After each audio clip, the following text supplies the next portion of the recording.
Morning, everyone. I'm pleased to call this hearing to order, and doubly pleased because of the person who's sitting here right in front of us to introduce our witness, our nominee.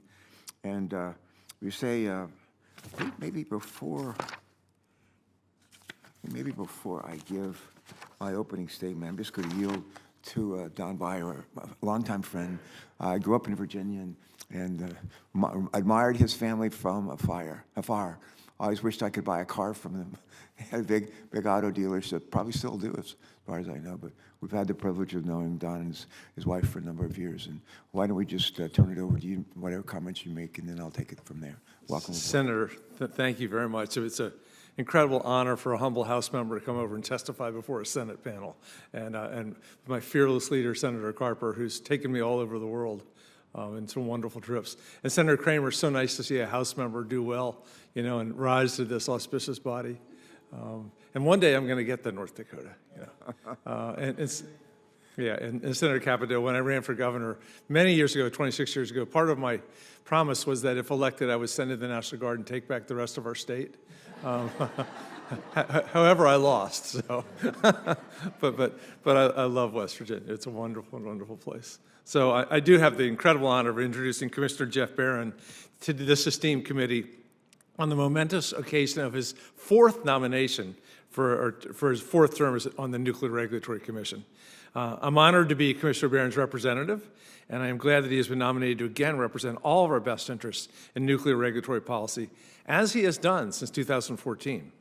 Jeff got his start at Ohio University with a bachelor's and a master's degree in political science, and then a law degree at some little place in Boston called Harvard Law School. He then made a choice that all of us in the room resonate with. Instead of going to the big New York law firm, he set his sights on Capitol Hill. And he worked in the House for 11 years, first as counsel of the House Oversight and Government Reform Committee, and then in the House Energy and Commerce Committee for over 11 years.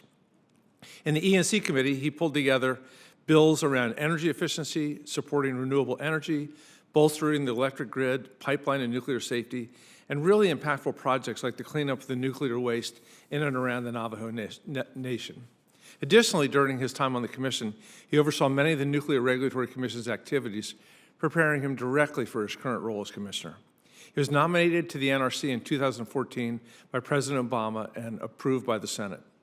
During his time at the Nuclear Regulatory Commission, Jeff and other commissioners have served diligently, making strides in improving and regulating cutting-edge technologies like small nuclear modular reactors, and my personal favorite, just a few weeks ago, a landmark decision setting a framework for how to regulate fusion energy once it moves into power plant readiness. And I hope you saw there was an announcement already this morning that Microsoft has a deal with Helion to provide 15 megawatts of nuclear power in 2028, which is 17 years ahead of the ITER project. It's remarkable. But it's only possible because of what Commissioner Baran and his colleagues have done. These areas have kept our nuclear power stores safe and operational while continuing to promote innovation by giving engineers the freedom to find more efficient ways to create and store energy. And Jeff's work has also made significant strides towards creating a cleaner and more reliable grid. So I look back with pride on Jeff's work as a Nuclear Regulatory Commissioner. I look forward to the ways in which he will again continue to serve our country if you approve him again. So thank you for allowing me to be here, and I yield back the balance of my time. Delighted to see you. Helion, I remember when they were just getting started, nobody ever heard of them. Now they're like a big deal, and it's something that you just never know. Fusion has been a long time coming, but I think it's here now. So it's exciting for us. All right, thanks. Great to see you, Don. Our best to your family. Thank you for joining us. Let me add a few words, if I can, and then turn it over to Senator Capito, and we just say a couple of words about Commissioner Baran. Do you want to just go ahead and take a seat?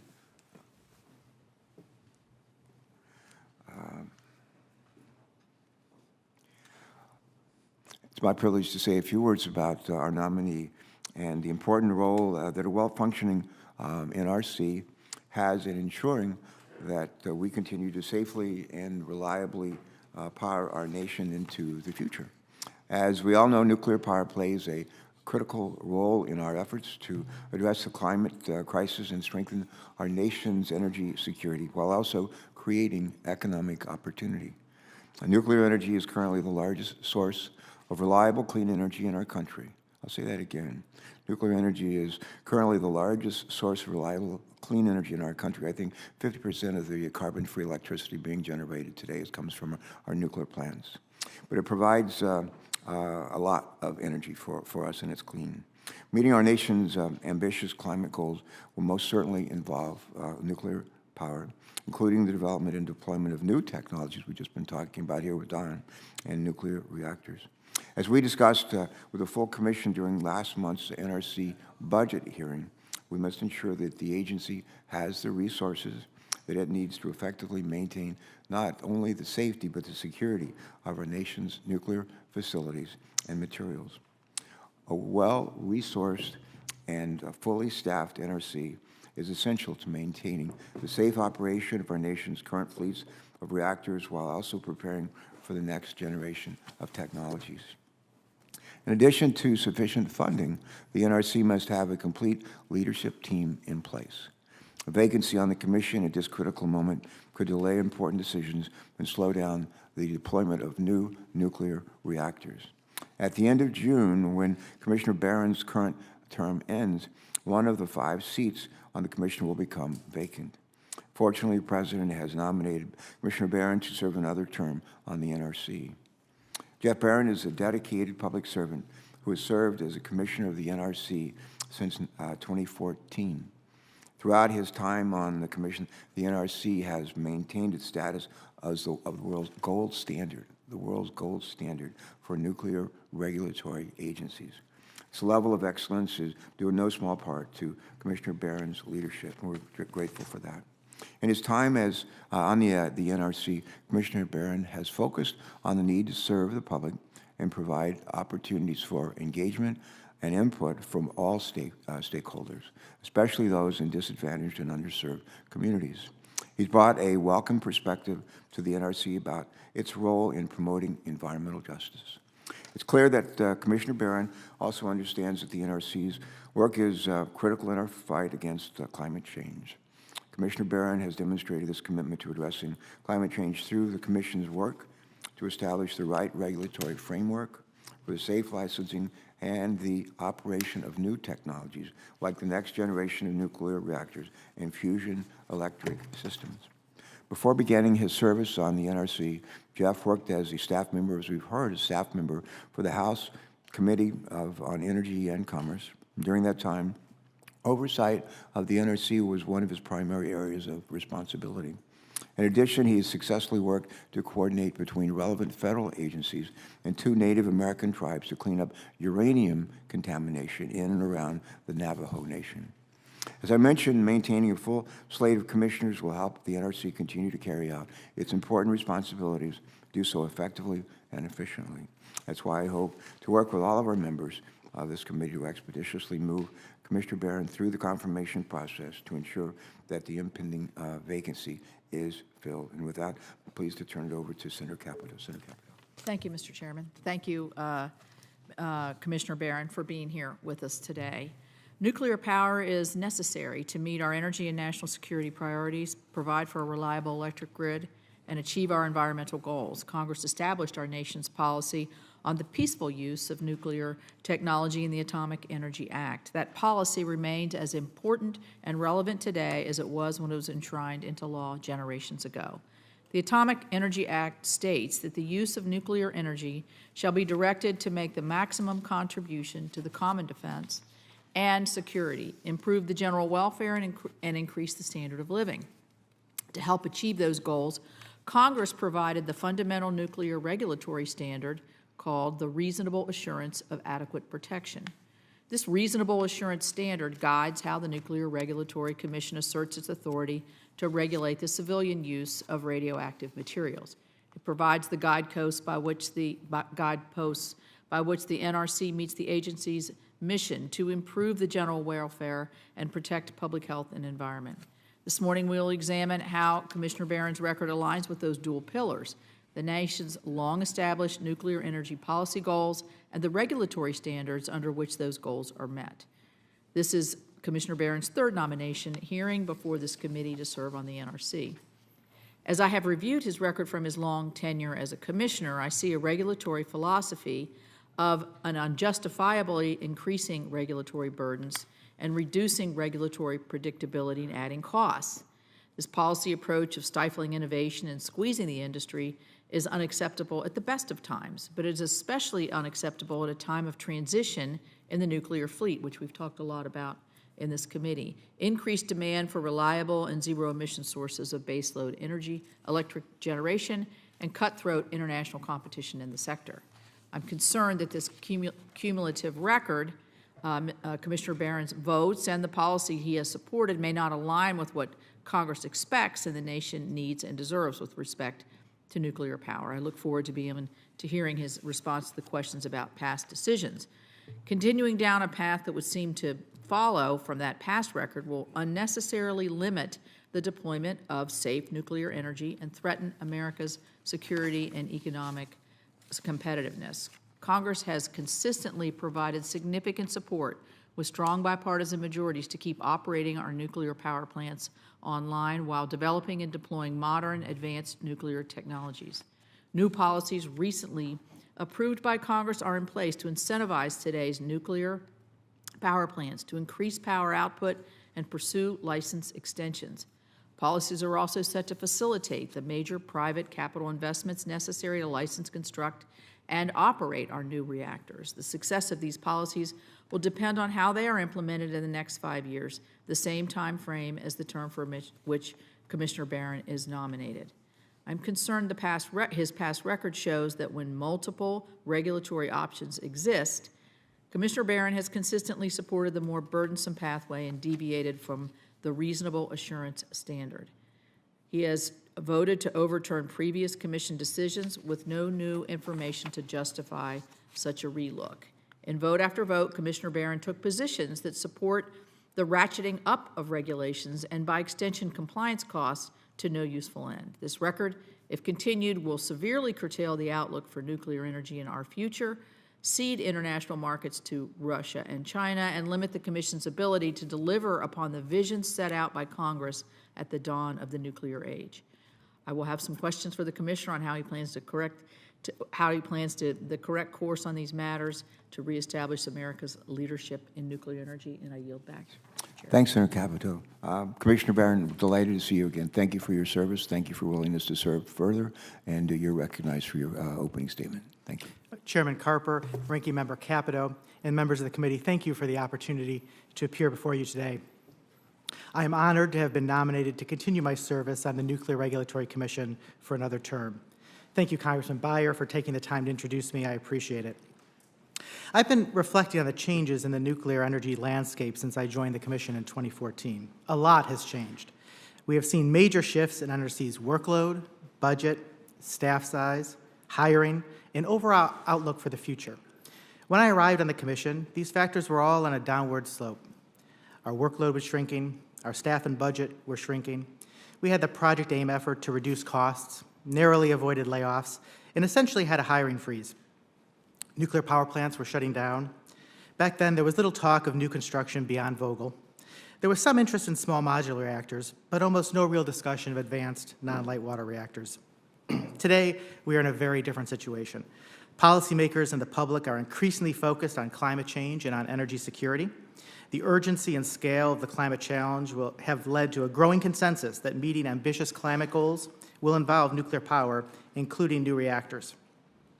The bipartisan infrastructure legislation and the Inflation Reduction Act make large investments to drive this expansion, including through the Clean Electricity Production Tax Credit and funding for a domestic high-assay, low-enriched uranium supply chain. Few, if any, nuclear power plants are expected to close anytime soon.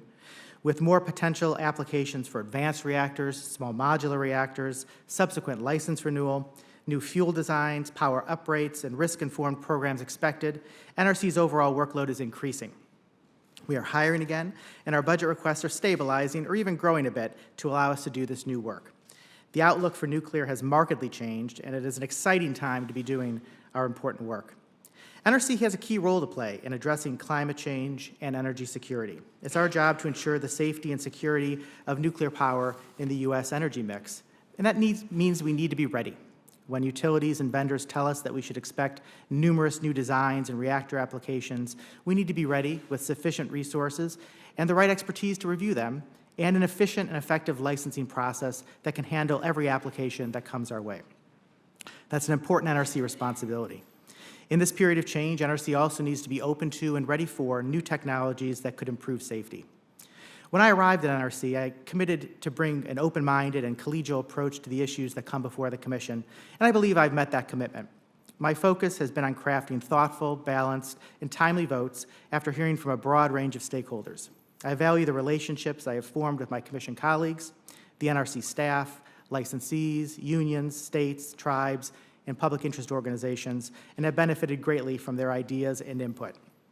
My frequent visits to nuclear power plants and other NRC-regulated facilities not only give me an opportunity to view equipment and technologies firsthand, they also give me the chance to hear directly from NRC's resident inspectors, as well as the workers and managers at the sites about their priorities and concerns. If confirmed, I look forward to maintaining my open-door approach. Several key initiatives are underway at NRC, and I'm eager to see them through to their conclusion. If I am confirmed for another term, I will continue to focus on these efforts, including establishing the framework for advanced reactors and small modular reactors, standing up the framework for fusion, and finalizing the decommissioning rulemaking and source security rulemaking. I also want to see the agency make real progress on our environmental justice efforts. Ensuring that the agency has the talented and engaged workforce to succeed is another top priority for me. I'm happy to discuss these or any other issues of interest to members of the committee in greater detail today or in the future. Prior to my service on the Commission, I had the privilege of working for Congress for more than a decade. I have a deep respect for the importance and value of congressional oversight. If confirmed, I will continue to do everything I can to ensure that the committee has the information it needs to meet its oversight responsibilities. Thank you, and I look forward to your questions. Thank you, and thank you again for joining us today. Senator Capito and I have agreed to one round of 5-minute questions with additional rounds at the discretion of yours truly. And to begin, this committee has 3 standing yes or no questions that we ask of all nominees, as you may recall. And let me just ask, if I may. First question is, do you agree to appear before this committee or designated members of this committee and other appropriate members of the Congress and provide information subject to appropriate and necessary security protections with respect to your responsibilities? Do you? Yes. Second question. Do you agree to ensure that testimony, briefings, documents, and electronic and other forms of communications and information are provided to this committee and its staff and other appropriate committees in a timely manner? Do you? Yes. And my third question is, do you know of any matters which you may or may not have disclosed that might place you in a conflict of interest if you are confirmed? Do you? No. Okay. All right. I had some prepared questions I was going to ask, but I think I'll instead just, we heard some concerns raised by our ranking member that I take seriously. She's a great partner and on this committee, and I'm privileged to serve with her and the other members. But she's raised some concerns, and I just would, if I were in your shoes, I would want to have a chance to respond to them. And why don't you do that at this time? Sure. Well, I take our NRC's safety and security mission very seriously, but I also take our licensing mission very seriously. It's an important responsibility for NRC to have an efficient and effective process. And when I think about the next 5 years, I agree with what Senator Capito said. It's going to be a crucial time in the energy sector, and I think in particular for the nuclear sector. We're going to see an increasing number of applications come in for new designs, for new reactors, for additional investments at the reactors we have, for extended licensing terms for the existing fleet. I think all that's critical. I agree with the comments that both you and Senator Capito made about how critical the existing fleet and future reactors are going to be to achieving our climate goals and our energy security goals. And I want to make sure NRC is doing its part in all of that. And that means maintaining strong standards and rigorous oversight. I think everyone wants that, but also to make sure we have a process that's going to be able to review effectively and efficiently a large number of applications that we're expecting. When we look at the the applicants or the pre-applicants, potential applicants already in discussions with NRC. We're talking about 20 applications in the next few years. That's a lot more than we've seen in recent times. And readiness, building our readiness for that, and it has multiple elements, but building our readiness for that I think is really going to be a key issue, a key challenge for the agency. All right, thank you. The NRC is considered, as I've already mentioned, to be the world's gold standard for nuclear regulatory agencies. I'm proud of that. I think every member of this committee is proud of that, and I'm sure the commissioners are as well. A strong leadership is especially important at the NRC, and we need individuals to serve there who are dedicated to the critical, independent role that the agency plays in ensuring that our nation's nuclear power facilities continue to be not just among the safest in the world, but the safest in the world. My question is, if we ultimately confirm you for another firm, how do you plan to build on your experience on the Commission to continue to serve NRC in our country with respect to this mission? Well, after being on the Commission for several years, I think I have a good sense of what the agency does well and where we need to improve. The staff has incredible technical expertise, is very good at conducting thorough licensing reviews and providing that rigorous independent oversight that we need. As an agency, I think we're getting better at being open to new technologies and new approaches. I think that's a work in progress. And it's critical. We need to get there and continue the progress. I think, as I mentioned, the biggest challenge we face is readiness to review a large volume of expected applications.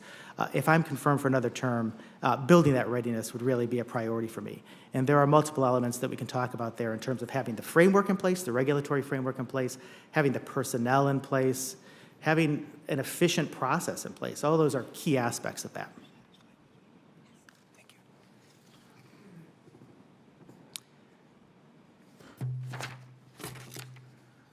As the United States and other countries around the world work to combat climate change and reduce greenhouse gas emissions, interest is growing in maintaining operating reactors and deploying new nuclear reactors that can help us meet our clean energy goals. Technology developers are designing new reactors and fuels that are safer, more efficient, and less expensive to build. These new designs must ultimately be reviewed and approved by the NRC before deployment.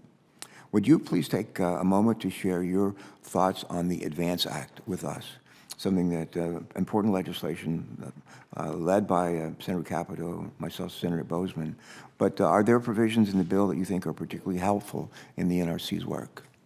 Yeah, I think it's a very good bill with a number of valuable provisions. Easing the corporate support constraints would help the agency a lot, particularly with IT and physical space renovations, which saves money down the road. The additional hiring flexibilities would help us tackle our tough hiring challenge so that we have the right expertise in place to review the new applications we're getting. Modernizing the foreign ownership control and domination restrictions are an important step too. Those are back from the original Atomic Energy Act in the 50s. And the new provision, I think, is valuable because it recognizes that there's now a global nuclear market that wasn't in existence 60, 70 years ago. The provision on citing new facilities at brownfield sites, I think, is very good, and the fusion provision, I think, is very helpful too. I could go on, but I think it's a very good bill. Yeah. If you had to think, and I'll ask you to respond to this for the record, all of us on this committee have had the opportunity to author legislation, important pieces of legislation. I've never written a perfect bill. And I'd like for you just to, in a question for the record, respond is a couple of ways that you think we can actually improve on the work that Senator Capito, her staff, and Senator Bozeman and my staff have done. So if you could do that for the record, I'd be grateful. Senator Capito. Thank you, Mr. Chairman. Commissioner Baran, Congress passed the NEMA, Nuclear Energy Innovation and Modernization Act, to help facilitate deployment of advanced nuclear. The bill directed the Commission to develop a risk-informed regulatory framework for advanced new nuclear technologies. It's a very simple concept. The level of NRC's nuclear safety requirements should correspond to the associated risk of the facility. You already mentioned safety and security is top of the list. This concept is not just applicable to advanced reactors, but is also incorporated through NRC's existing requirements. In 2021, the Commission approved the staff's proposal to establish requirements for nuclear power plants that are going through the decommissioning process. In that time, you were the sole vote in opposition to the staff proposal. One element the staff proposed and the rest of the commissioners supported is limiting a shutdown reactor's emergency planning requirements after enough time has elapsed for the spent nuclear fuel to sufficiently cool down. This very straightforward application of the NRC's risk-informed regulatory process, and the Commission repeatedly voted on a case-by-case basis to do so. The staff proposal formalized that established Commission precedent. In your opposition, you stated you supported in your opposition, you supported the theory that a spent fuel pool could immediately empty as a result of a severe accident with no subsequent mitigation actions, and that the remaining spent fuel would catch fire and result in the release that impacts public health. In 2014, the NRC spent 11,530 hours and $3 million evaluating the likelihood of this scenario and concluded that it did not warrant additional regulatory requirements. That analysis was included in the staff's regulatory justification to the rule that you opposed. So, Commissioner Baran, do you know what the staff's extensive technical analysis found to be the odds of such an accident occurring at a shutdown nuclear plant?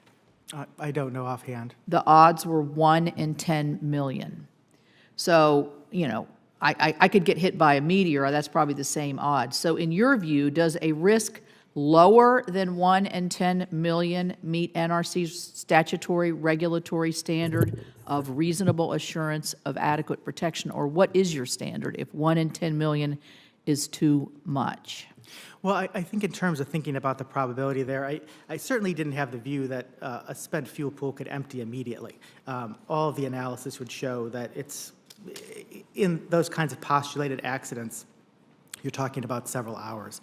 I think the question was, I agreed with a scaled approach, and when do you take those steps to scale back particular requirements? My view was, as long as the staff, as part of their analysis, including for the decommissioning rulemaking, talked about that there are risks, there are lower risks, but risks associated with spent fuel pools.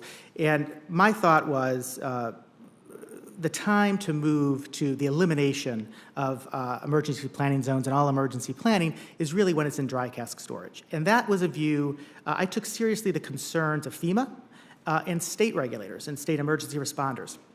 We heard a lot of concerns from FEMA and state emergency responders about the timing for when you make that move, and from communities. So from my point of view, my goal is to have a balanced decommissioning rule. We're still in the process on that. We had the proposed rule, and the staff's now working on a draft final rule, and I want to see what the comments are on that. But we had a lot of public comments, including a lot of concerns from states, localities, and FEMA about the timing there, and the view that we're not regulating to zero risk, obviously, but we want to make sure we have adequate protection until dry cask storage. So the point here I'm trying to make is we're moving forward towards this new licensing. Mm-hmm.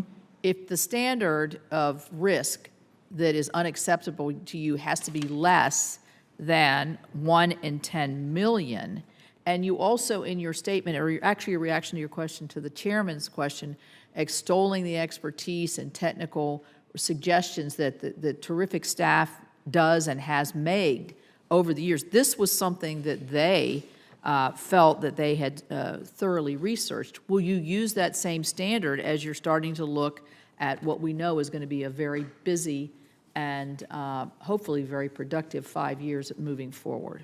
Yeah, when I think about small modular reactors, advanced reactors, I don't think anyone's talking about a kind of 1 in 10 million standard for risk. And maybe I'll just So you'd take use a second. different standard. Well, right, we have a rulemaking right now that is focused on emergency planning for small modular reactors. And we're now at a draft final rule stage before the commission.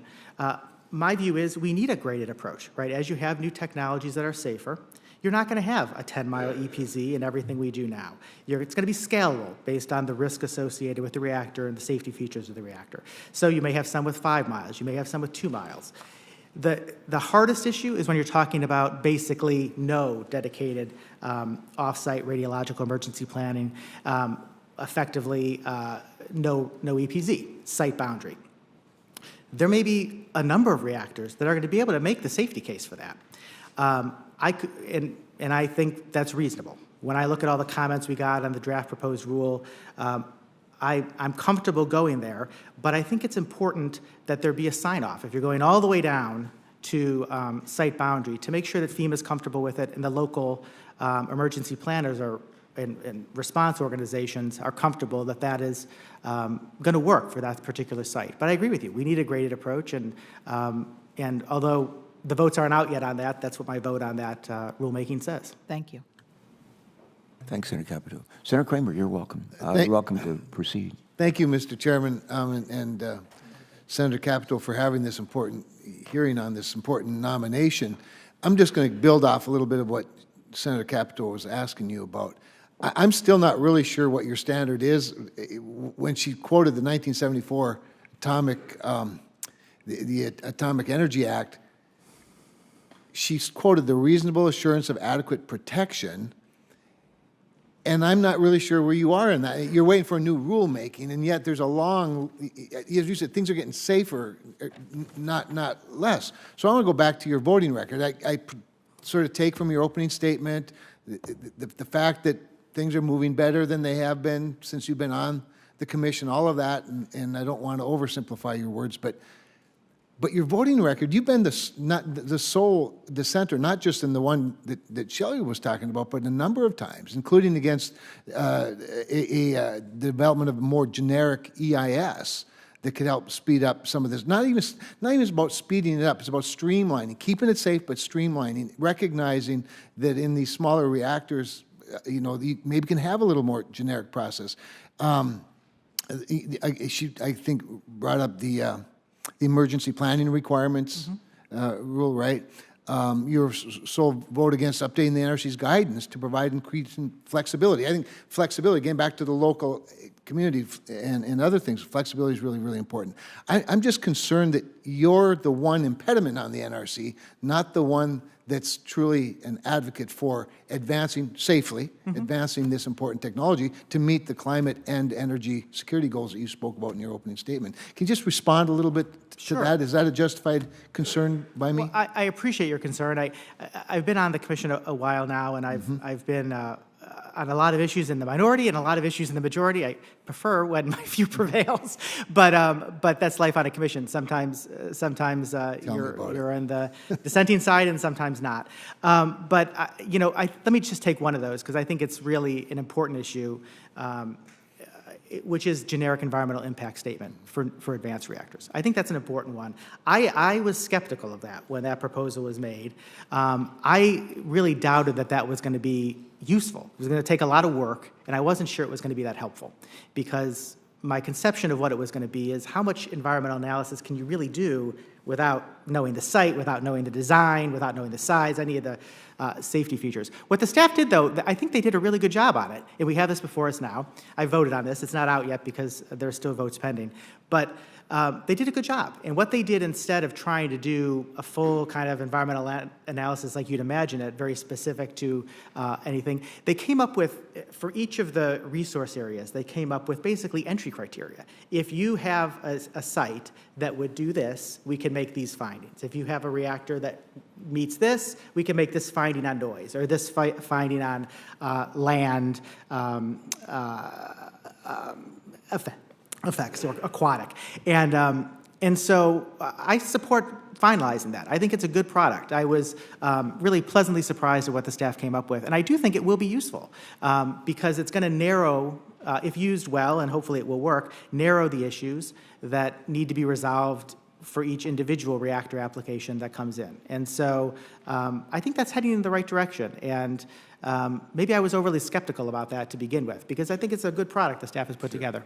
It sounds like a good process, a good direction, because we need to do things quicker. I mean, we really do, to have that type of security that you talked about, and to meet the climate goals that several of you share. I may have to wait for another round to get to everything I want to talk about, but you've been such a strong advocate for environmental justice, to the point of advocating for maybe having an advisory committee right in the NRC that on the topic. You've commended a couple times. In fact, I have the transcripts of your last two speeches before the regulatory conference where you lauded the White House's Office on Environmental Justice. And I'm just worried that as a regulator, having been one for 10 years, an elected one, albeit, but an all-the-above energy state like North Dakota, doing resource planning that included nuclear from Minnesota as well as clean coal from North Dakota and natural gas, wind, solar, you name it, we did it all.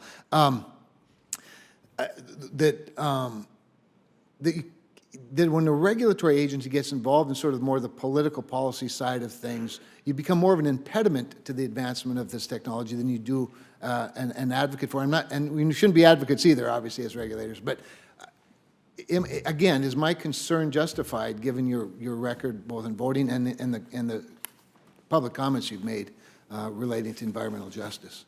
Well, I definitely don't see pursuing environmental justice as an impediment to the existing fleet or to new reactors. I really see it as something that's going to benefit all stakeholders. And so the staff, I'll just briefly give maybe 10 seconds on the process the staff followed. They, over several months, did a kind of big review of NRC's policies and procedures and activities. They talked to a ton of stakeholders. They got public comments. They did written comments. They did public meetings and all kinds of outreach.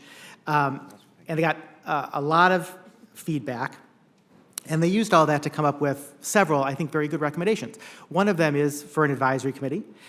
We have a couple advisory committees at NRC that I think are very useful. I think this one could be as well. But I don't think, kind of going back to the Atomic Energy Act, we don't have, under the Atomic Energy Act, the latitude to consider environmental justice as a licensing factor, right? I don't think anyone's contemplating that. That wouldn't work under our statutory authority. What we're focused on are the processes we have, the ways we interact with the public. NRC is a complicated agency. We've got really complicated processes, and I think a lot of stakeholders, EJ communities, but everyone struggle sometimes to navigate all that. And the main thrust, I think, of our environmental justice approach is to make the agency more accessible to everyone, not just one set of groups, but everyone, so that people can navigate all that and figure out if they have a concern, how do they pursue it, or if they want to make a comment, how do they do that, and understand what we're doing, because it's complicated stuff, and our processes haven't made that easy over the years. Process matters for sure. Mr. Chairman, thank you. He actually answered the question I would have asked if you'd have given me another minute. So thank you. You get extra points for that. All right, we've been joined by Senator Sullivan. Colonel, welcome. Thank you, Mr. Chairman. Mr. Baran,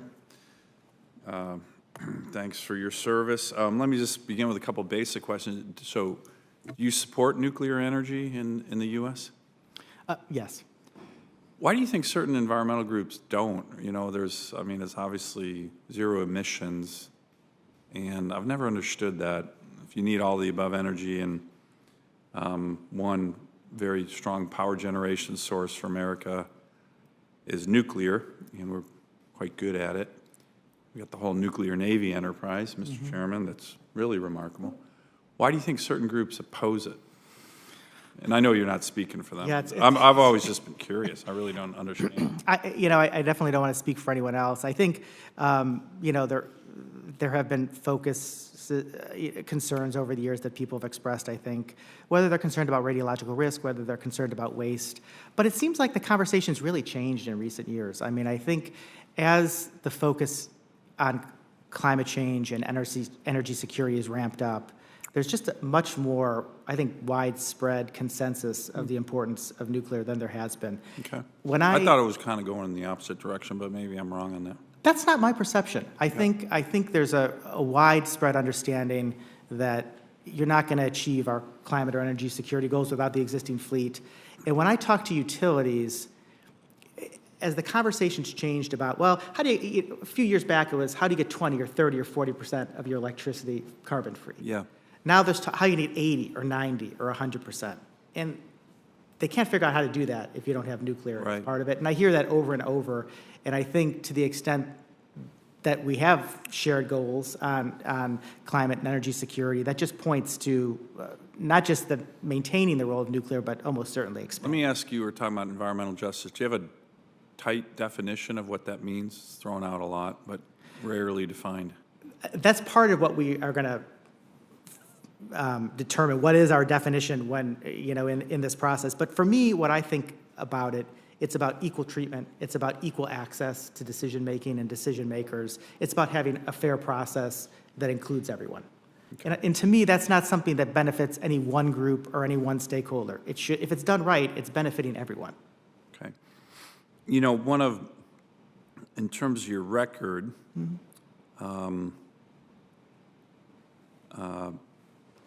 you were the sole vote against updating the NRC's guidance for siting smaller and safe advanced nuclear reactor technologies.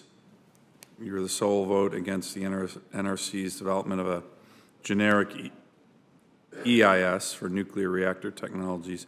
You were the sole vote against the NRC staff proposal to scale emergency planning requirements for smaller, safer, advanced nuclear reactor technologies. We're looking at small-scale microreactors in Alaska, but your record seems to be the one outlier on this important technology. Is that a misstatement, or I'm just giving you a chance to defend your record? Sure. Well, and I'm proud of my record. I think I cast good votes over the years. But just to take a couple of those examples, on the generic environmental impact statement, that was really at the conceptual stage. Now that we have a draft in front of us, I think that's a good draft. I think we should go forward with that, and I think we'll get some real benefit there. As I mentioned earlier, so conceptually... you would change your vote, you think, on that then? Well, I think we're in a different space in the process, okay. And as I look at what the staff did, I think it's going to be useful. So I'll support issuing that. Excuse me. And when we were talking about emergency planning, that was at the proposed rule stage. We're now moving on to the final rule stage. I'm going to support that rule. I think we do need graded emergency planning. I'd like to see a few changes in it, but I think conceptually it's the right way to go, and I think that is going to be an important piece of the puzzle for the regulatory framework that we have in place. On citing, so let me ask. Oh, go ahead. Oh, go ahead. You hit the citing one, then I have one more question for you. Yeah, I was just going to briefly say, on citing, no one's been, at least in any of the decisions to date, contemplating changing the regulatory requirement. The question is just, do we need to update the guidance? There's a lot of flexibility in the guidance as is to do a lot of the projects, like the ones you're talking about, at military bases, at villages, at former fossil generation sites. I didn't think we needed to do it. I do think we have to be thoughtful.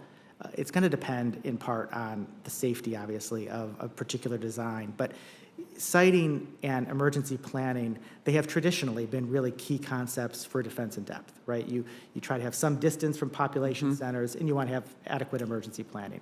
It's a tough balance to strike on that. It's well, tricky, let me ask my final question, which Sure. kind of relates to that. So we've had this nuclear regulatory framework for decades that the Commission has implemented.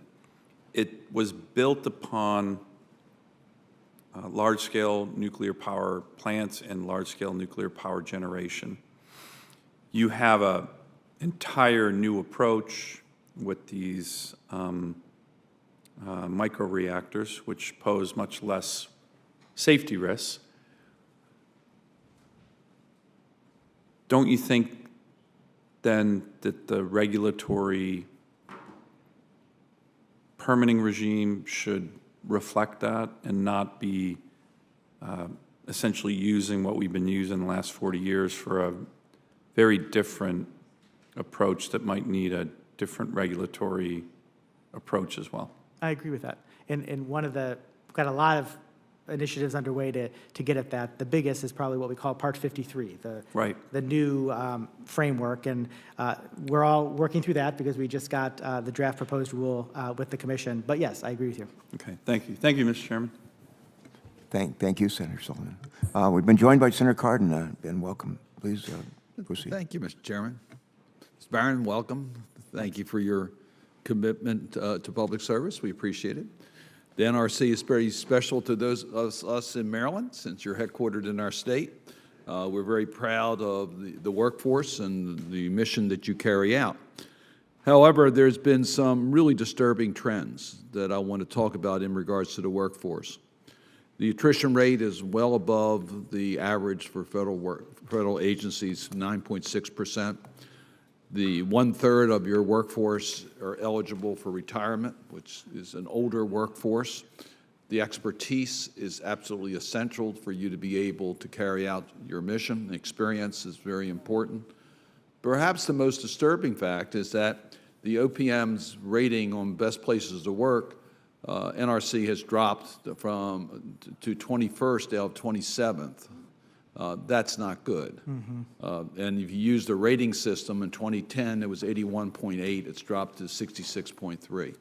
So tell me how you plan first, do you acknowledge this is a serious issue, and how do you plan to address the morale issue, as well as having a competent workforce in order to meet the challenges that you've heard us in an evolving area where expertise is going to be critically important to our future?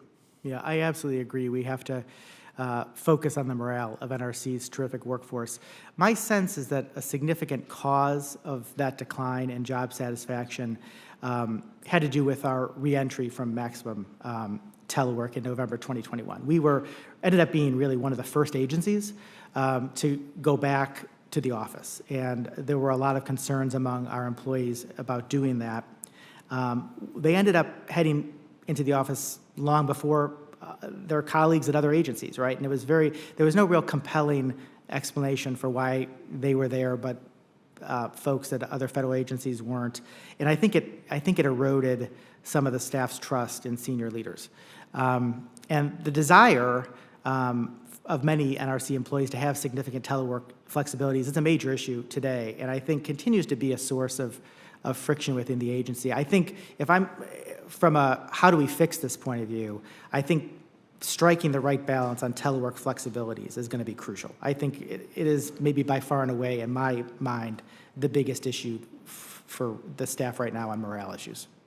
How do you strike that right balance? We all agree that the synergy of having staff working together is critically important for the development of staff and for the mission. Mm-hmm. And we do recognize that as a result of COVID and people doing telework, they found it much more convenient and in many cases much more efficient in regards to their individual responsibilities. And of course, it allowed them to be able to not have to deal with the morning commutes and afternoon commutes. So how do you find that right balance?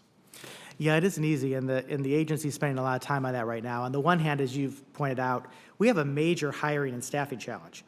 And to the extent that we have a lot of employees currently or potential applicants who are interested in a lot of telework, we want to be able to retain those folks. We want to be able to compete for those new employees. And so we're going to need to have significant telework flexibilities. Without that, I think our staffing numbers fall, our attrition grows. I think we have a hard time hiring the couple hundred people a year we need to hire just to break even with that attrition. On the other hand, we've got to do it the right way because we need to maintain our productivity and our organizational health. I think that's really the harder piece, right? And with so many new employees coming into the agency, we need to acclimate them. There's mentoring. It's harder to do that, from afar. And we want to make sure meetings with applicants, with stakeholders, those are in-person days, right? So the senior managers and the staff are really focused on how do we make sure that the time employees are in the office is valuable in office time. They're doing things they couldn't do easily from home. And we have some additional OMB guidance the staff's working through. We got to come up with what are the metrics, how do we make this work, what are the approaches we have to make sure that we strike a good balance in terms of just the number of days people are at work versus home. But then when they're in the office, we don't want them just sitting in their cubicle all day on a Teams meeting like they would be at home, because then they're going to be frustrated and feel like, why am I here? We want them to have the kind of collaborative experiences that are going to make that worthwhile. And my advice to you is to make sure it's in collaboration with the workers and their representatives. Their input becomes critically important, so they're part of the team in making that decision.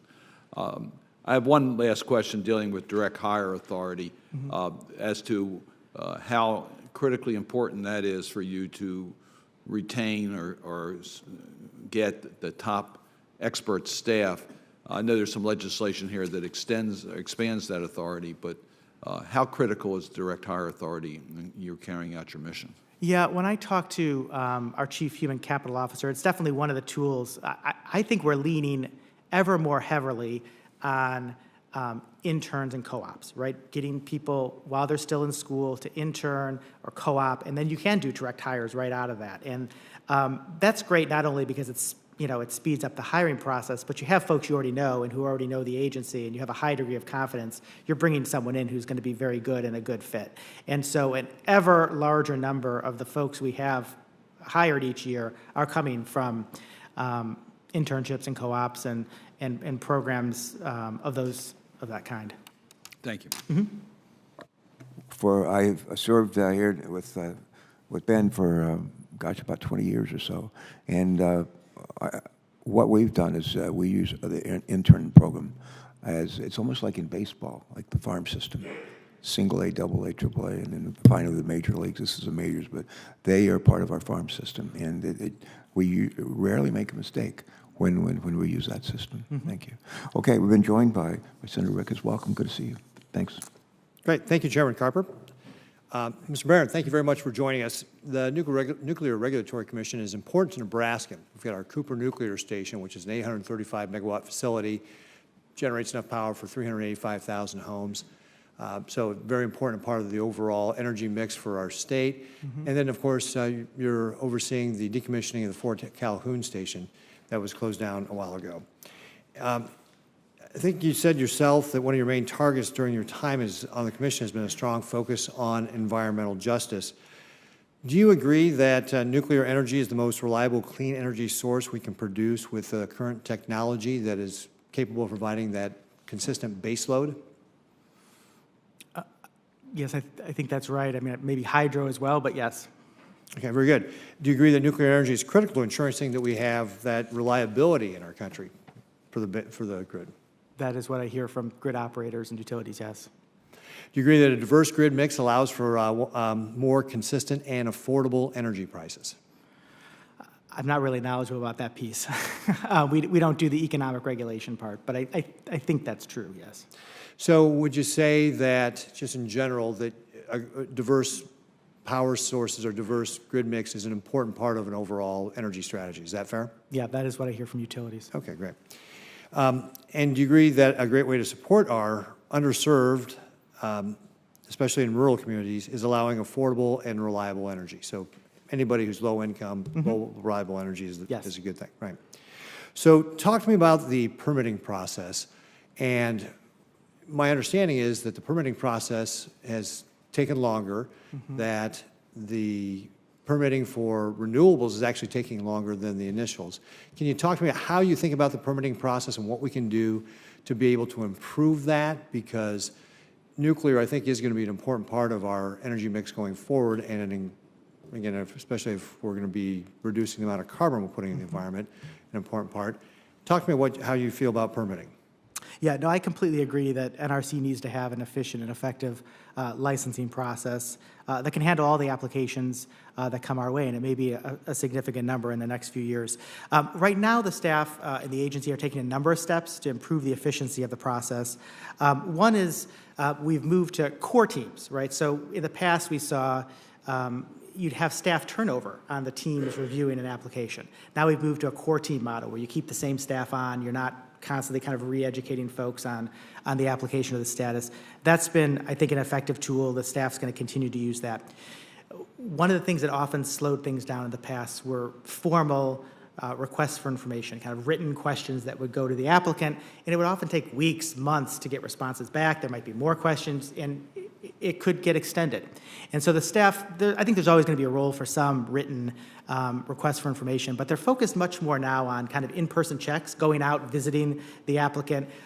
Show me your probabilistic risk assessment, or show me the issues that they want to focus on. And that's, I think, going to add some efficiencies to the process. Pre-application engagement, we're seeing it becoming more and more substantive, resolving, even before the application comes in, getting alignment on some key technical issues. That's very valuable. We saw some of the applicants do that, and it shrinks the amount of time pretty appreciably that the staff then thinks the review will take when the application does come in. One of the issues I think we've had over the years is the hard issues don't get resolved right away. Sometimes they sit there. And there's an increased focus among managers and supervisors to make sure we're elevating and resolving those issues, right? We don't want to let something linger.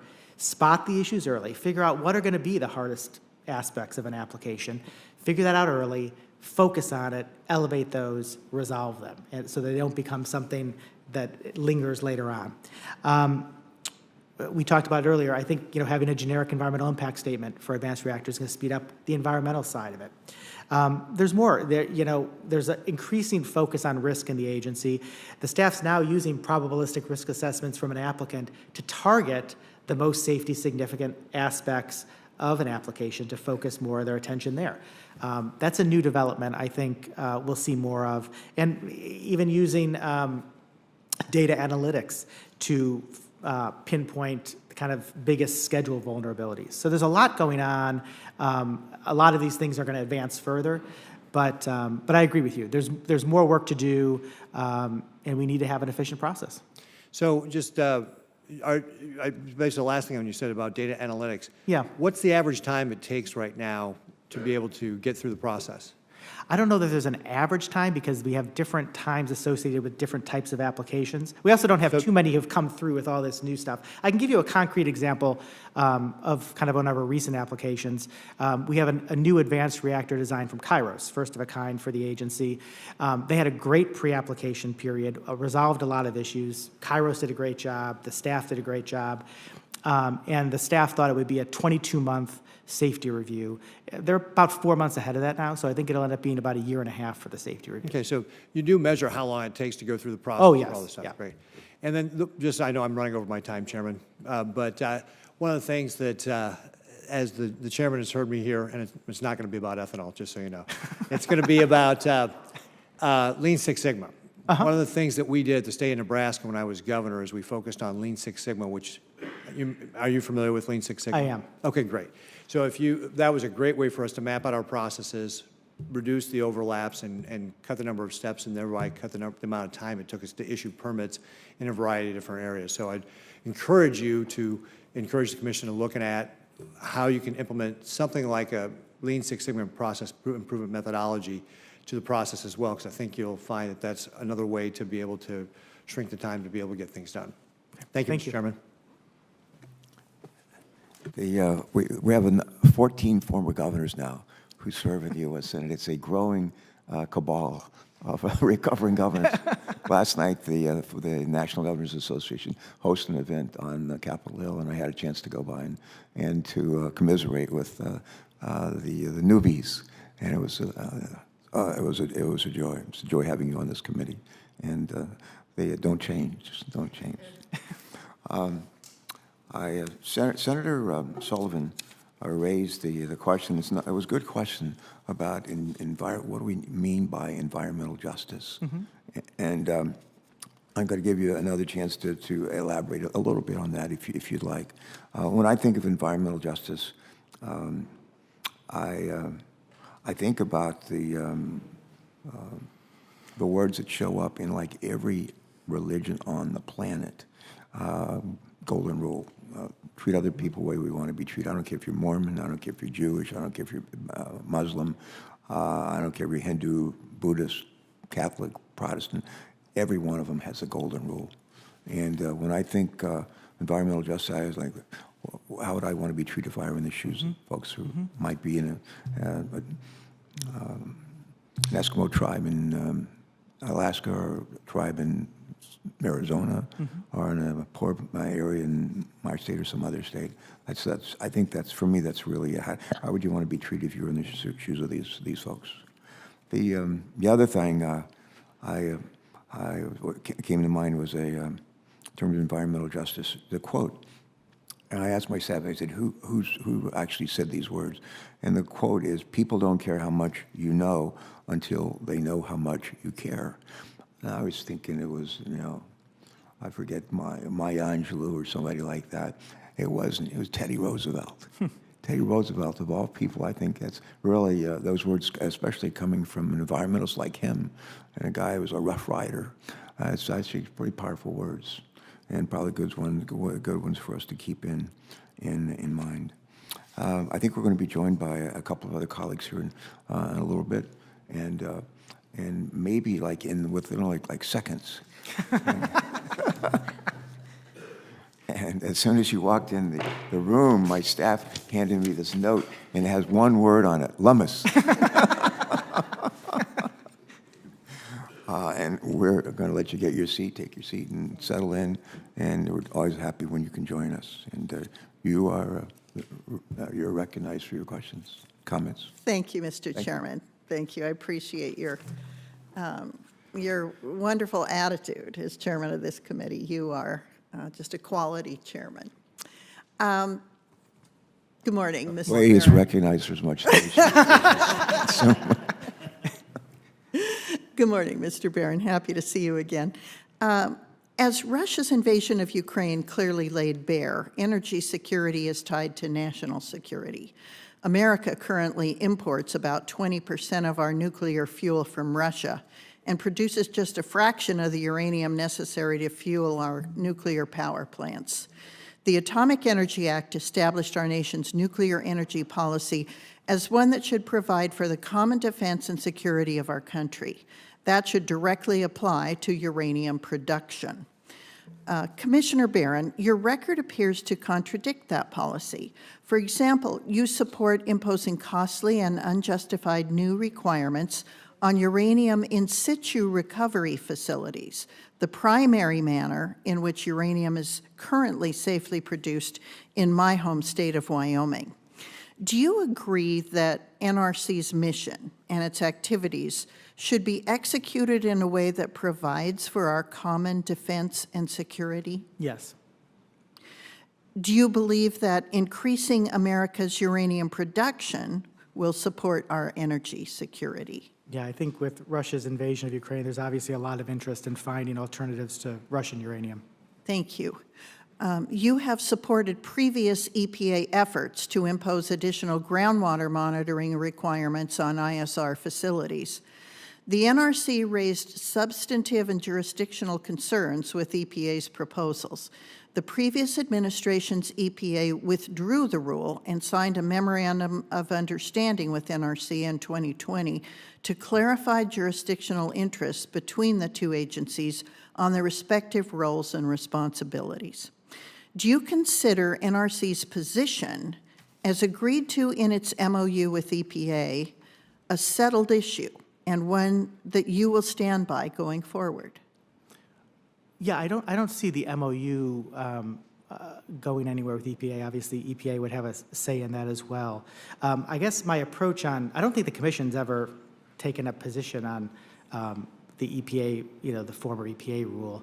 I don't recall ever doing that. But in my mind, NRC does not have specific standards right now for in situ uranium recovery. And we obviously need to get to that point, right? We're doing it right now via basically license conditions, right? It's working, it provides some predictability, but when I talk to applicants and licensees, they want to see greater predictability and they want to see a rulemaking that addresses all that. And I think we've got to get there. I think the key consideration, or a key consideration I have in mind there, is I would like to see us work together with EPA on that, because we each have a regulatory role. If we were to go forward with a rule and then EPA were to come out with something that's inconsistent, we would have to redo our rule, which I think would be really silly. In kind of my ideal world, there would be a joint NRC-EPA process. We wouldn't be at odds with each other. We'd be working under the MOU, and we'd be hearing stakeholder views on what should a rule look like, and make sure we have all they've been controversial issues. Make sure we have the producers, we have the states, the tribes, the environmental organizations, hear from everyone, but work together so that we are actually, in the end, providing some predictability rather than some sense of, well, this agency thinks this, what does the other agency think? I think that was one of the pitfalls from when this was done several years back, or Yeah, attempted to be done several years back. And we do hear in our states concerns by business about future predictability, just knowing what is going to be the rule, so people can be prepared to follow it. Commissioner Baran, I'm extremely excited about the TerraPower reactor being built in my home state, and it's about to submit its license application to the NRC. However, my understanding is that both the NRC and the Department of Energy have to perform separate environmental reviews related to this project because it's being done through the Advanced Reactor Demonstration Program. On its face, this seems duplicative and a waste of both private and public funding. Is there any benefit to having two environmental reviews at both of these government agencies? I haven't focused on that issue, but it doesn't sound like it makes a lot of sense to me. I think I'd like to see better coordination than that. I don't know why we would do two EISs for the same project. Yeah, we might reach out to you and have a discussion about that later. Obviously, we don't want this thing to drag on until after we're all deceased. And I mean, it's really would be nice to have that TerraPower reactor up and running. And one more question, Mr. Chairman. If reconfirmed, would you ensure the NRC and DOE work well together to minimize duplicative reviews? Absolutely. Okay, thank you. Thank you for your kind indulgence, Mr. Chairman. I yield back. Thanks so much for joining us today and for your questions and participation. I had the privilege of spending a few minutes with Commissioner Baran earlier this week, and when we spoke, you may recall talking with me about there being a ground shift in interest in nuclear from nuclear power from the industry, and I think you mentioned it was thanks at least in part to the passage of the Inflation Reduction Act, some of the provisions, the clean energy provisions that Senator Cardin and I led on. And would you just comment on that for the record, please? Yeah, I think the price signals that the legislation sent had a pretty much immediate impact. I mean, when I would meet with utilities, it really changed the way they were thinking about investments. And so there was a certain amount of interest in subsequent license renewal going from 60 to 80 years operation. That really ramped up. I mean, now almost every plant is contemplating it. We hadn't seen a lot of power uprates, in other words, kind of modifications to the plant to get more power out of them, existing plants. And now we have a whole slew of potential power uprates that are expected in the next several years, in addition just to more new reactor applications, I think. So it had a significant and, from my vantage point, almost instantaneous effect on how the industry was thinking about long-term investments. Yeah, I remember being with some of our colleagues. It was a bipartisan meeting in one of the rooms off the Senate floor. We were voting on something. It was about a year ago. And we were invited to stop by one of the meeting rooms on the second floor, off the floor of the Senate. And we had maybe 10, 12 ambassadors from European countries who were there for, I don't know what brought them to Capitol Hill, but they were there, and we had the opportunity to chat with them. I remember asking at the time if the German ambassador, I said, we have close to 100 nuclear power plants in this country, and some of them getting pretty old, and we have a decision to make to whether try to extend their lives or go ahead and shut them down. And this was right after it became clear that the Germans, having walked away from nuclear energy, were now fully dependent on the Russians for natural gas. And I said to the ambassador from Germany, do you have any advice for us? And he said, don't shut them down. Don't shut them down. Another question, if I could, would you take a minute or two and describe for us how to work to maintain or increase public confidence and transparency in the NRC's decision-making and regulatory process? Yeah, I really try to take an open-door approach to the work I do and meet with a wide variety of stakeholders before making decisions, and meet with NRC staffers if they have different views or concerns. I want to make sure I'm hearing kind of all of the different viewpoints before a decision is made. And then, I want to see the agency communicate in ways everyone can understand. Some of these issues are complex, some of them are technical, a lot of them are. I'm always working to see the agency communicate ways, not just in a Federal Register or formal public meeting, but in ways and with language that everyone can understand. And I think there is, it comes up in the context of environmental justice, but it isn't really solely an environmental justice issue. I think there's real value in standing up an office that's focused on public engagement and that can help stakeholders navigate some of the more complex processes we have and get the information they need.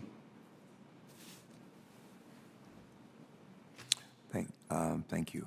I'm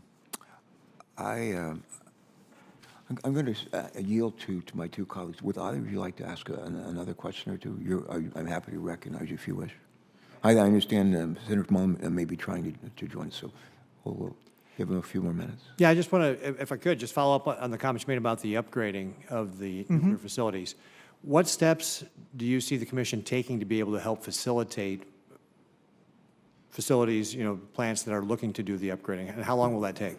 Yeah, there have been a lot of power uprates over the years, so it's nothing new for the commission. The applicant would seek a license amendment, and depending on how significant the modification, it could be really straightforward or a little bit more complex. But we're already trying to get a good sense from applicants, when are they going to come in, make sure we're budgeted, and have the folks ready to review those. I mean, when I think about readiness for all these applications we're talking about, new reactors, extended terms, power uprates, I want to make sure we can handle the full volume. It's going to be a larger volume than we're used to seeing in recent years and decades.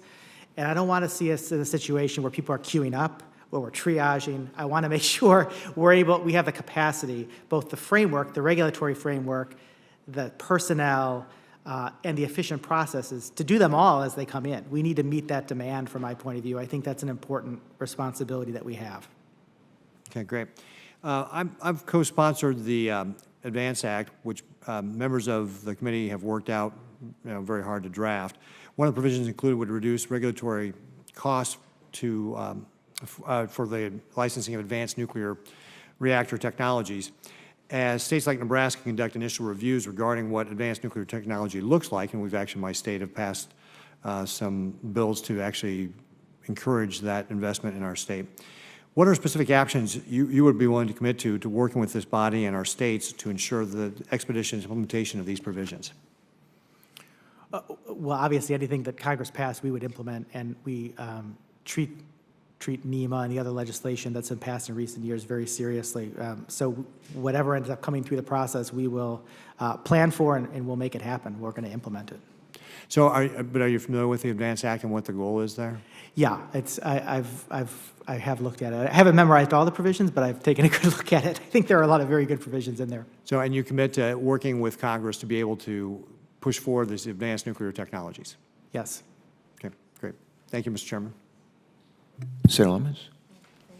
Chairman, TerraPower requires high-assay, low-enriched uranium, I call it HALEU, to operate, and has already announced a delay on their start date due to a lack of fuel availability. While much of this delay is due to the DOE not yet moving forward on its HALEU program, the NRC has the important role of actually licensing the commercial HALEU facility. Commissioner Baran, if reconfirmed, will you prioritize licensing HALEU enrichment facilities, and how will you ensure the NRC and DOE work together, again, to minimize duplicative actions? Yeah, the short answer is yes, and actually the NRC staff is already very focused on it. The commission was just briefed a few weeks back on all of the various applications that have been submitted, the ones that have been approved, the ones that are being reviewed, the ones that are coming. The staff's very focused on that and views it as a high priority. There's already a lot of interaction going on with DOE about that, and so we're on it. Thank you. And if Mr. Markey is prepared, I will yield to him, but I also have another question if he would like a minute. Go ahead. No, go Oh, thank you. Commissioner Baran, with overwhelming bipartisan support, Congress directed the NRC to establish a regulatory framework to license advanced nuclear reactors. The NRC staff has been actively working on this rulemaking known as Part 53, and it is critical to get this rule right to facilitate the deployment of new carbon-free nuclear power plants. As you discussed in your vision for this Part 53 framework, you said, adequate protection is the minimum NRC is charged with doing under the Atomic Energy Act, not the maximum. Adequate protection isn't the ceiling, it's the floor. The agency has required many important safety measures over the years that went beyond adequate protection. Do you believe the Atomic Energy Act requires any regulatory safety threshold beyond reasonable assurance of adequate protection? Well, I haven't studied that precise legal question. I can say that court opinions over the years and our backfit rule really contemplate two types of requirements. There are adequate protection requirements, which is the floor, that we can't do less than that, and we can't consider cost on that. That we've got to do. We've got to adequately protect the public. Under our backfit rule, we also have what are called cost-justified substantial safety enhancements, right? So these are, if you could get a lot of improved safety off something and it passes cost-benefit, that's also something the NRC has required over the years. The point I was making there, and I don't think it's really a controversial point, some of our most important rules have been the latter kind of rule. Not everything we've done has been necessary for adequate protection. I'll give you just one quick example, which is the maintenance rule. I mean, you talk to anyone in industry, in the agency, the maintenance rule, one of the most significant things the agency ever did. It was not an adequate protection rulemaking. It was a cost-justified substantial safety enhancement. And so I'm not envisioning that Part 53 requires more than what we have in the existing regulations, but you're going to require the same level of safety. To require the same level of safety, you will have things like the maintenance rule that are beyond adequate protection. Can you describe some of those issues that are part of the Part 53 proposal that go beyond adequate protection?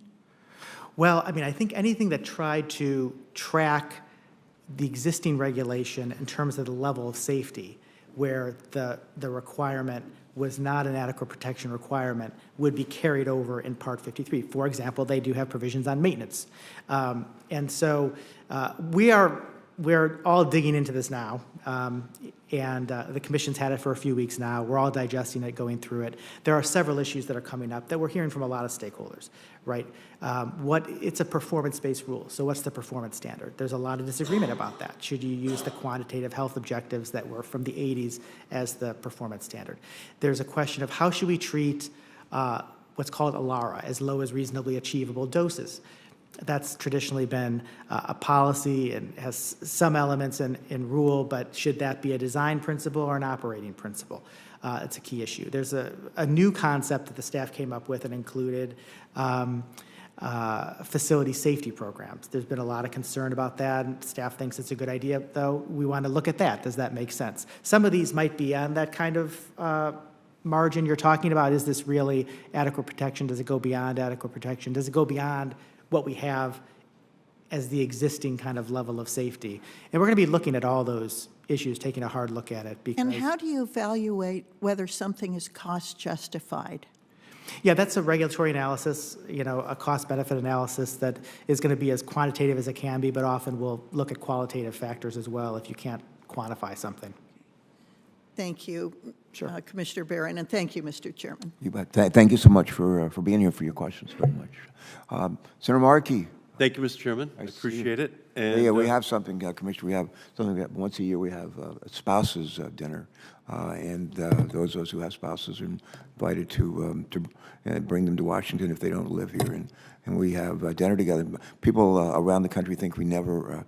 We're always fighting with one another, and we never have a good word to say about folks on the other side of the aisle. I always think of the scene last night. It was just. And I sat at the same table with Democrats and Republicans alike, and it was just a real source of joy. Yeah. The proud president has a lot of sayings. I've heard most of them. One of them is, all politics is personal, all diplomacy is personal, and I was reminded of that last night. Senator Markey. And it was a great night, really a great night. So, Commissioner Baran, since 2014, you have been a strong addition to the Nuclear Regulatory Commission, and I have always appreciated your and your staff's willingness to speak to me about questions and concerns I've had about the Nuclear Regulatory Commission proceedings, particularly those surrounding the decommissioning rule, the reactor oversight process, and the operations of the Pilgrim and Seabrook nuclear power plants. Your breadth of knowledge on the issues you work on and your passion for supporting NRC resident inspectors and plant workers are truly admirable. As the longest-serving commissioner currently on the Nuclear Regulatory Commission, you have significant institutional knowledge and a strong understanding of the inner workings of the Commission. You've worked on a wide variety of issues, including recent rulemakings regarding advanced nuclear reactors, fusion, and decommissioning. Can you just give us a brief understanding of how you evaluate these novel regulatory proposals that are now under consideration? Yeah, well, I try, as I do for kind of all decisions or voting matters, try to have an open-minded, collaborative approach. I want to hear from the NRC staff and a wide range of stakeholders before I form an opinion. I also want to hear what my colleagues think about it. I mean, there are 5 of us, and everyone brings their own views and perspectives. But in the end, my goal is to have a balanced, thoughtful approach to the tough issues. Thank you. And during your time as a commissioner, you've also experienced what it's like to serve in both a full commission and one with vacancies on it. If your nomination is not confirmed before your term expires at the end of the next month, the commission would again have a vacancy and would not be operating at full capacity. Can you share your perspective on the importance of having a full commission? Sure. I've been on the commission when we had 3 commissioners, 4 commissioners, 5 commissioners, a couple times almost 2, which is really to be avoided. Based on my experience, I'd say a full commission, 5 is ideal. There's a reason why Congress set 5, and it's because you have a good number of people with different perspectives and views, and you hash things out, and it's a good process and a good way to make decisions. When I think about this particular time, it's really an important time for the nuclear sector and for the agency, where these next few years, we need an active NRC that's going to do a lot of things and make a lot of decisions.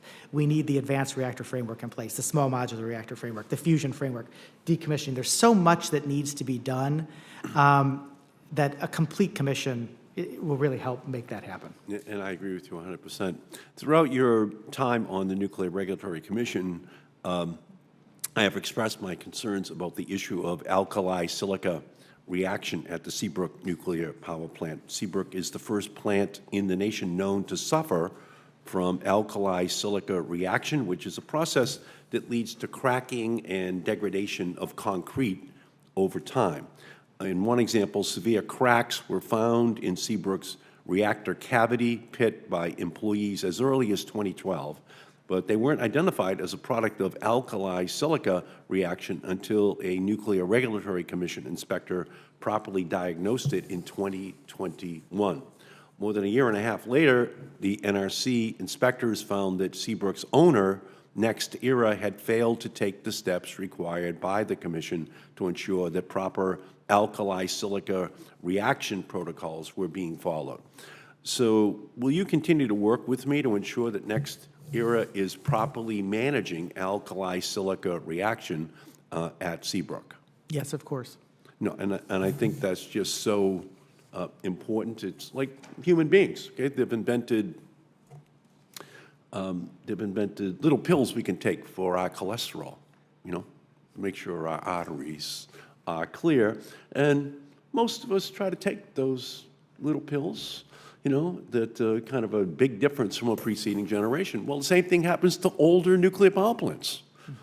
They start to have these, you know, changes that occur, and this is one that has been identified but hasn't been properly dealt with. And so we just need to make sure that if we want to continue to have these plants get older and older and older, that we also build in the safeguards, you know. And so taking your Lipitor, you know, each day, you know, is kind of the equivalent of what we're asking for in terms of NextEra installing to protect against the alkali silica undermining the concrete at a nuclear power plant. And in your testimony, you mentioned your frequent visits to nuclear power plants and other NRC facilities. What has your experience taught you when you visit these plants? Yeah, I've been to probably about 40 operating nuclear power plants, including Seabrook, during my time on the commission. I get a lot out of those visits. Obviously, you get to see the equipment and the technology firsthand, and that's valuable. But I think really the more important thing is the opportunity to talk to the people. I get to talk with our resident inspectors. I get to talk with the licensee managers and workers there, operators, get to talk to the local union, and I get to hear about their priorities, their concerns. There's nothing like talking to people face to face to get a sense of how things are going at a plant. Thank you. Thank you, Mr. Chairman, very much. Sir Markey, thanks so much for joining us. Let me just ask if there might be a question you haven't been asked, you wish you had been, but you'd like to answer it anyway. What they have not been asked you'd like to answer? Well, I guess when you asked Christine Svinicki this question a few years back, she went, and she had also been a long-serving commissioner and then chairman, and she took the opportunity to talk about why was she interested in another term. And I'm really excited about these next 5 years. They're just going to be a critical 5 years for the energy sector, for the nuclear sector, for our focus on energy security and climate. I want to be a part of that. I want to see and participate and contribute on the advanced reactor framework and small modular reactors and fusion. There's a big announcement today on fusion. I mean, the first power purchase agreement for the late 2020s on fusion. Amazing. And so there's a lot of exciting things happening. I want to be around for that. I want to make progress on environmental justice and complete some of these important rulemakings that we have going. Some of them take longer than they really should, and I'm looking forward to seeing them through to the end. So it's my colleague David Wright recently has been talking about this and how important it is this period of time, and he's basically said, you know, he just know where he'd rather be right now than an NRC on the commission, and I feel the same way. It's I'm excited to work with my 4 colleagues to meet the moment. Good. When we had the full commission here before us a couple of weeks ago, I had ironically I go home most nights to Delaware, and I drive to the train station, jump on a train, but I always listen to music. Coming and going on in my car, and sometimes the news, but oftentimes music. And the day that morning that I was driving to the train station, I heard Carly Simon sing "Coming Round Again," and I thought that's almost like I'd be the theme song here for the nuclear industry. I don't know that Albert Einstein was a big Carly Simon fan, but I do know that he used to say a lot, in adversity lies opportunity. And God knows, we face plenty of adversity on so many fronts, but we have way too much carbon in the air, and it's getting worse, and we have the opportunity to turn that around. And we have spent fuel, and it's piled up in a lot of places around the country. And the idea of actually being able to somehow use that spent fuel and drive more energy out of it to meet our energy needs is something that's exciting. I've been waiting forever for fusion. I'm just glad I lived long enough to see the day come when it's going to be real and it's going to help us meet our energy needs here and around the world. So I want to thank you. Thank you again for appearing before us today. I want to thank you for. Oh, this is an updated version.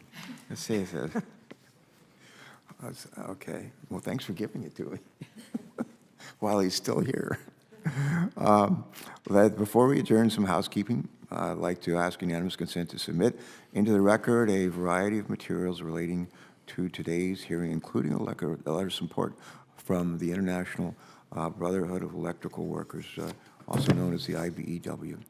And the last thing that I would mention is in terms of questions for the record, as you know, we give our colleagues the opportunity to submit those, and they have until Wednesday, May 17th, to do that, and we would ask that you reply to those questions for the record by May 24th. And nice to be with you again. Our thanks to our members who came and stayed and on this important hearing. We're going to grasp the opportunity that we have before us. So I think it's important that we do that. We need a strong commission. We need wonderful and dedicated people working at the NRC.